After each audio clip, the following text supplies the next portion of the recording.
అందరికీ నమస్కారం। ఈరోజు పవిత్రమైన రోజు। ఆంధ్ర రాష్ట్ర ప్రజలందరికీ కూడా ఉగాది సందర్భంగా గౌరవ నారా చంద్రబాబు నాయుడు గారికి, గౌరవ లోకేష్ బాబు గారికి, అలాగే జనసేన పార్టీ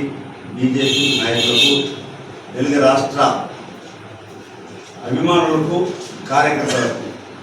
మీ కోనేటి ఆదివాసీ సత్య నియోజకవర్గ ఎమ్మెల్యే అభ్యర్థిగా మనందరూ కూడా మనస్ఫూర్తి కోరుకుంటూ సత్య నియోజకవర్గ తెలుగుదేశం నాయకులకు, కార్యకర్తలకు, అభిమానులకు, ఎన్టీఆర్ అభిమానులకు, జనసేన పార్టీ అభిమానులకు, భారతీయ జనతా పార్టీతో పాటు ఉమ్మడి అభ్యర్థి జనసేన, బీజేపీ, టీడీపీ కార్యకర్తలందరూ కూడా సుఖ సంతోషం ఉండాలని, అందరూ బాగుండాలని, రానున్న ఎన్నికల్లో కలిసి కట్టుగా ఐక్యమై ఉండి భవిష్యత్తులో మనందరం కూడా ఒకటి ఉండి ఈ రాష్ట్ర భవిష్యత్తు కోసం, రాష్ట్ర సంక్షేమం కోసం, రాష్ట్ర ప్రజలందరి సందర్భం కోసం నారా చంద్రబాబు నాయుడు గారిని ముఖ్యమంత్రి చేయడానికి అందరూ కూడా బద్దులై పెరగాలని, కేంద్రంలో మోడీ గారు, రాష్ట్రంలో గౌరవ చంద్రబాబు నాయుడు ముఖ్యమంత్రి కావాలని ప్రతి ఒక్కరిని కూడా ఈ సందర్భంగా ఉగాది సందర్భంగా మనస్ఫూర్తిగా మిమ్మల్ని కోరుకుంటూ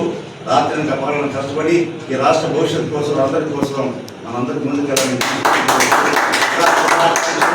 అభినందనలు। అందరూ చల్లబడాలని ఆ భగవంతుని అమ్మకాన్ని కోరుకుంటూ చల్లని దీవులతో ఈ రాష్ట్రం, ఈ నియోజకవర్గంలో కూడా బాగుండాలని నన్ను కోనేటి ఆదివాసీ అభ్యర్థి, తెలుగుదేశం పార్టీ అభ్యర్థిగా, అలాగే బీజేపీ అభ్యర్థి వరప్రసాద్ గారిని భారీ మెజార్టీతో గెలిపిస్తారని ఉగాది సందర్భంగా అందరూ కూడా మనసు కోరుకుంటూ జై తెలుగుదేశం, జై బీజేపీ, జై జనసేన పార్టీ అందరికీ నమస్కారం, అభినందనలు।